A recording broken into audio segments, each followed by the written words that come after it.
बिस्मिल्लाहिर्रहमानिर्रहीम। अल्लाह ताला आप सबको अच्छी सेहत के साथ लंबी ज़िंदगी अता फ़रमाए। ज़िंदगी के हर मोड़ पर कामयाबी और कामरानी अता फ़रमाए, आमीन। आज हम आपके लिए मज़ेदार और टेस्टी दाल मसरूर और उबले हुए चावल की रेसिपी लेकर आए हैं। इंग्रेडिएंट यकीनन आपने नोट कर लिए हैं। दाल को पकाने से आधा घंटा पहले आपने भिगो कर रखना है ताकि ये अच्छी तरह से तैयार हो। सबसे पहले दाल को हम लहदा से बॉईल करने के लिए रख देते हैं। इसके साथ ही दूसरे पैन में हम इसका मसाला वगैरह तैयार करेंगे।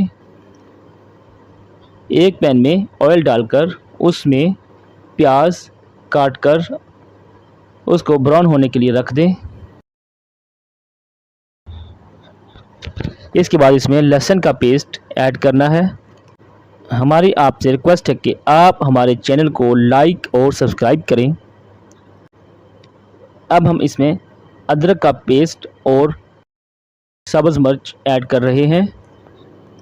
इसके बाद इसमें टमाटर का पेस्ट ऐड करना है। दही ऐड करना है आधा कप। इन सबको अच्छी तरह से मिक्सअप कर लें।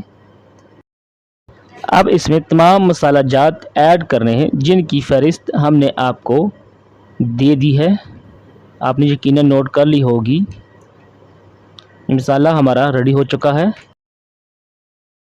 अब हम इसमें जो दाल हमने बॉईल करने के लिए रखी थी वो ऐड करके इसको अच्छी तरह से मिक्सअप करके पकने के लिए रख देते हैं दम के ऊपर, ताकि ये मसाला और दाल यकजान हो जाएं। ये देखिए जी, इस तरह से इसको दम के ऊपर रख दिया है, हल्की आंच के ऊपर।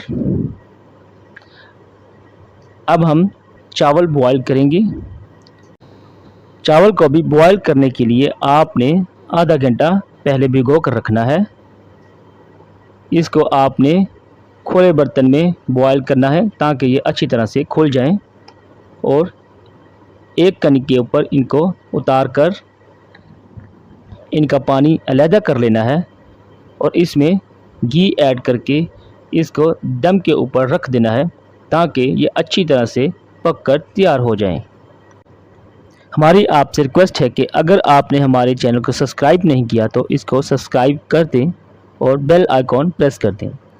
15 मिनट तक दम पर रखने के बाद हमारे चावल पककर रेडी हो चुके हैं।